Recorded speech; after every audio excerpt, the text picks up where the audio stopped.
বহুল প্রতীক্ষিত ডাকসু নির্বাচনী হাওয়ায় হঠাৎ হাইকোর্ট চেম্বার আদালতের পর অবশেষে প্রধান বিচারপতির নেতৃত্বে আপিল বেঞ্চ আদেশ দিল 9 সেপ্টেম্বরই হবে ঢাকা ঢাকা বিশ্ববিদ্যালয়। বিশ্ববিদ্যালয় এখন যেন রণক্ষেত্র।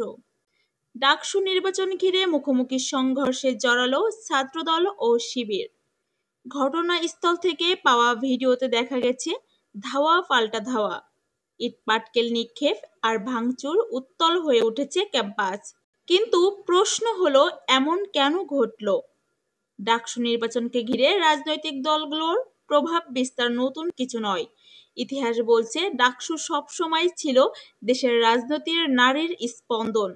যে দল ডাকসুতে জেতে তারাই পরে জাতীয় রাজনীতিতেও শক্ত অবস্থান নেয়। তাই প্রতিটি সংগঠন চায় ক্ষমতার আসন দখল করতে, যে করেই হোক। কিন্তু এই ক্ষমতার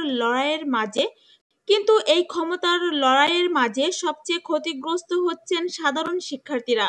তাদের ভোটার অধিকার, নিরাপত্তা সবই আজ প্রশ্নের মুখে। আপনার মতে ডাকসু নির্বাচনকে কি রাজনৈতিক প্রভাব থেকে মুক্ত রাখা সম্ভব? কমেন্টে আপনার মতামত জানাতে ভুলবেন না।